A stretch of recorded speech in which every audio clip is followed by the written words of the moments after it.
के बारे में, तो हम चाहते हैं कि वो भी बातें शासन प्रशासन तक जाएँ और उनका जो है न्यायोचित कहीं ना कहीं उसका एक समाधान निकले, उसका निर्णय निकले। कर्मचारी एकता जिंदाबाद जिंदाबाद, कर्मचारी एकता जिंदाबाद जिंदाबाद, मजदूर चाहे जो मजबूरी हो मांग हमारी पूरी हो, हर जोर जुल्म की टक्कर से संघर्ष हमारा नारा है। जिंदाबाद चाहे जो मजबूरी हो मांग हमारी पूरी हो, चाहे जो मजबूरी हो मांग हमारी पूरी हो, करो या मरो हमारी मांगे पूरी करो, करो या मरो हमारी मांगे पूरी करो। नमस्कार, मैं चंद्रशेखर जोशी, देवभूमि टुडे में आपका स्वागत है। अब से एक दिन बाद 15 फरवरी से फायर सीजन की शुरुआत होगी। वर्ष 2024 में जंगल की आग ने पूरे उत्तराखंड में हाहाकार मचा दिया था। 10 से अधिक मौतें हुई थी। सैकड़ों हेक्टेयर जंगल आग के चपेट में आया था। और इस बार ये खतरे जो वर्ष 2025 में है और अधिक तीव्र हैं। इसकी वजह बारिश की कमी।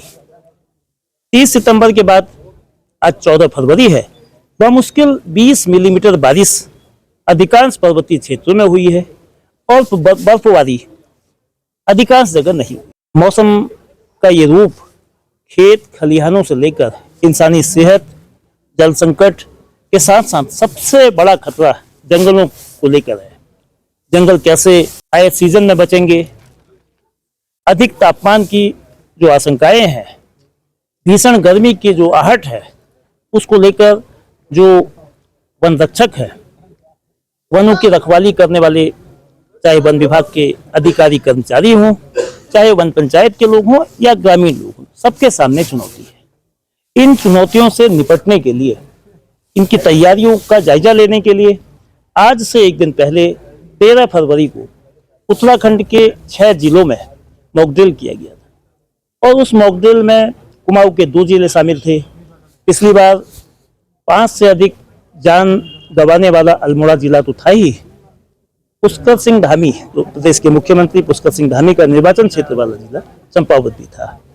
गढ़वाल के टिहरी, पौड़ी, उत्तरकाशी और प्रदेश की राजधानी देहरादून, इन 6 जिलों में मॉकड्रिल, यानी कि आग से जंगल को, वन संपदा को बचाने के लिए पुख्ता तैयारी करने का और तैयारियों को परखने का दावा किया गया।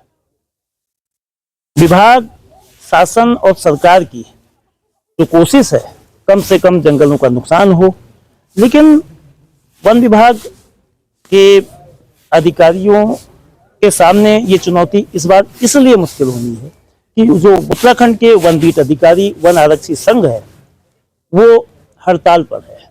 13 फरवरी से अनिश्चितकालीन हड़ताल पर संगठन को जाने को मजबूर होना पड़ा। उनकी कुछ मांगे हैं। उनको लगता है कि उनके साथ विभाग, यानी कि जो शासन और विभागीय उच्चाधिकारियों की ओर से वो न्यायपूर्ण व्यवहार या वो सुविधाएं जिसके वो हकदार हैं, वो नहीं मिल रही हैं। तो इन सब बातों पर बात करने के लिए हमारे साथ उत्तराखंड वन बीट अधिकारी वन रक्षक संघ के कुमाऊं मंडल के महामंत्री बलवंत भंडारी साहब हैं। भंडारी साहब, आपका बहुत स्वागत है देवभूमि टुडे में बात करने के लिए।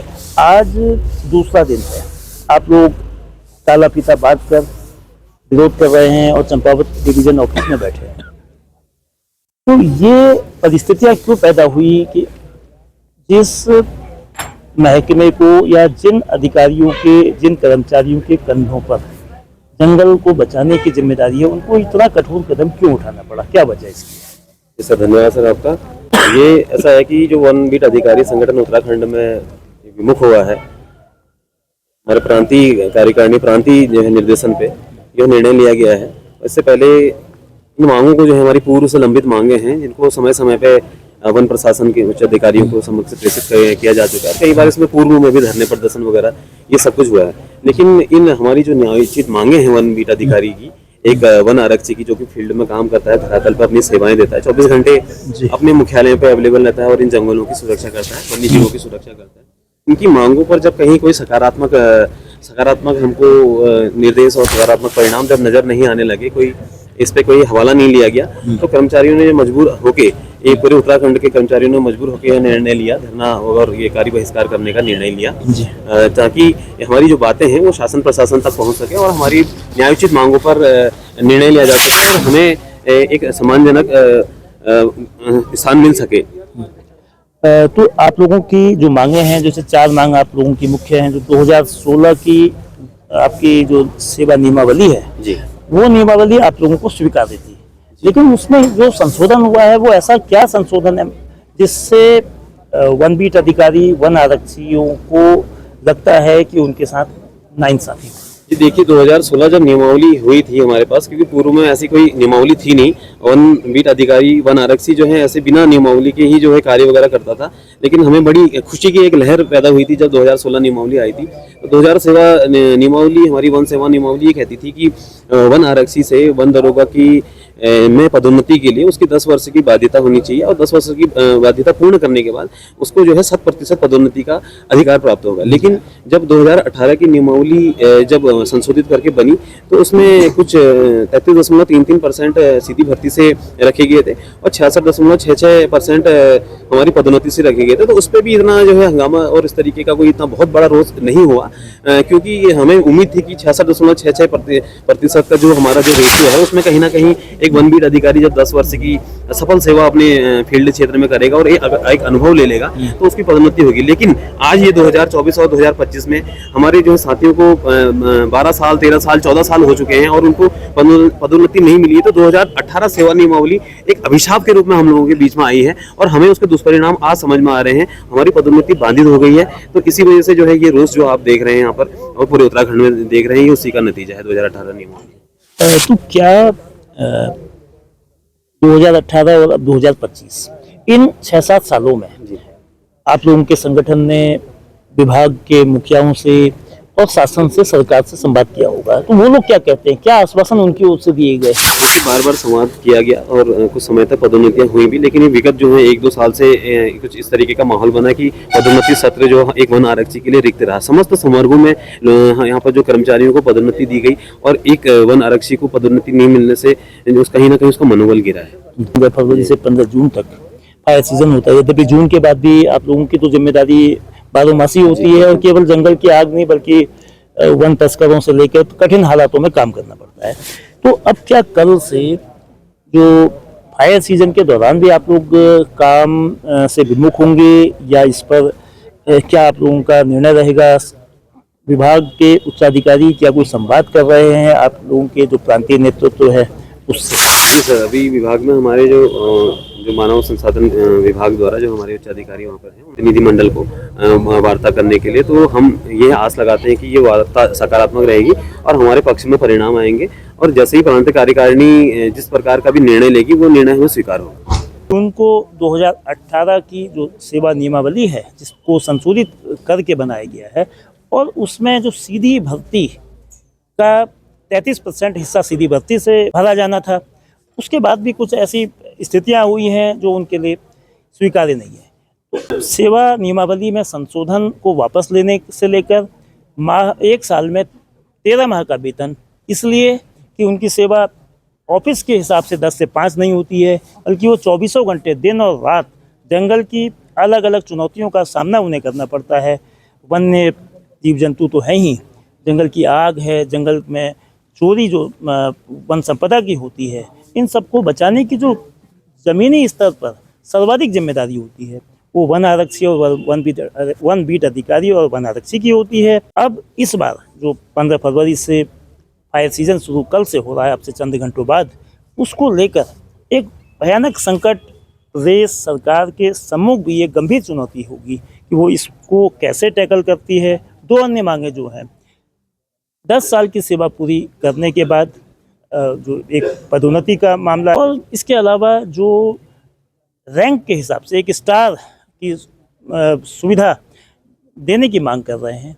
इन मांगों पर सरकार को पहले विभाग के उच्चाधिकारियों को शासन के सम्मुख संवेदनशीलता के साथ उस जिम्मेदारी को देखते हुए कि उत्तराखंड में लगभग 36 लाख हेक्टेयर से अधिक जंगल हैं और जंगल क्यों जरूरी है इसको बताने की कोई ज़रूरत नहीं है कि वन है तो जीवन है।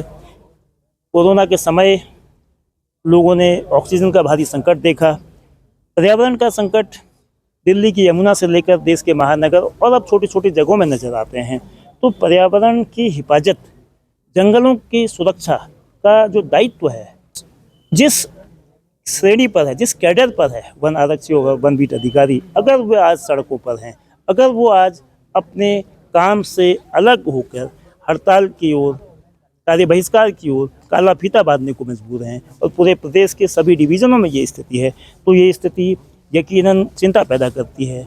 विभाग और सरकार, शासन सभी को इस मसले को जितना जल्दी हो, जो मांगे हैं, जो तर्कपूर्ण मांगे हैं, तो उनको मानकर वन आरक्षी और वन बीट अधिकारियों के इस आंदोलन को खत्म करने की पहल करनी चाहिए। इस स्थान पर चूंकि हम जिस जगह पर हैं, ये मुख्यमंत्री पुष्कर सिंह धामी का अपना निर्वाचन क्षेत्र वाला जिला है, तो यहाँ इस प्रभाग के संगठन के लोगों की विशेष अपेक्षा होती है कि मुख्यमंत्री जो उनके विधायक भी हैं, इस बात को संजीदगी से सुने और पूरे प्रदेश के हित में, कर्मचारियों के हित में इस ऐसा कोई फैसला लें ताकि हड़ताल को जल्द से जल्द वापस लिया जा सके और वन आरक्षी, वन बीट अधिकारी अपने अपने कार्य क्षेत्र में जाकर उसकी रखवाली करने का काम करें। वैसे चंपावत डिवीज़न में तकरीबन 99 वन आरक्षी और वन बीट अधिकारी हैं। इसी तरह 2500 से ज़्यादा वन बीट अधिकारी, वन आरक्षी उत्तराखंड में हैं। इन सब का भविष्य इस निर्णय पर जो 4 मांगों को लेकर है, उस पर टिका है। देखना है कि प्रदेश सरकार और वन विभाग, शासन क्या निर्णय लेता है। डीएफओ सर, वन आरक्षी और वन बीट अधिकारी संघ का कार्य बहिष्कार 4 सूत्रीय मांग को लेकर 13 फरवरी से शुरू हुआ है। आज दूसरा दिन है। 15 फरवरी से फायर सीजन शुरू हुआ। इस बार आग के खतरे कम बारिश और बर्फबारी नहीं होने की वजह से ज़्यादा है, तो इसको लेकर इनकी हड़ताल कितनी बड़ी चुनौती है और हड़ताल से काम पर वापस आए, इसको लेकर क्या चल रहा है? देखिए, जहाँ तक हड़ताल से काम पर वापस आने की बात है, ये तो सब नीतिगत फैसले उच्चतम स्तर से लिए जाने हैं। ये हमारे विभागाध्यक्ष के स्तर से भी उच्च स्तरों से लिया जाना वहीं से संभव हो सकता है। और प्रभाव की बात है, जब ग्रास रूट पर चूँकि यही लोग काम करते हैं, ज़मीनी स्तर पर जब काम करने वाले हमारे वन आरक्षी नहीं फील्ड में रहेंगे, तो उसका बेशक उसका प्रभाव तो पड़ेगा ही, निगेटिव इम्पैक्ट हमारे जंगलों की सुरक्षा पर, और जो अब ये वनाग्नि का सीजन आ रहा है उस पर ये निगेटिव असर पड़ेगा।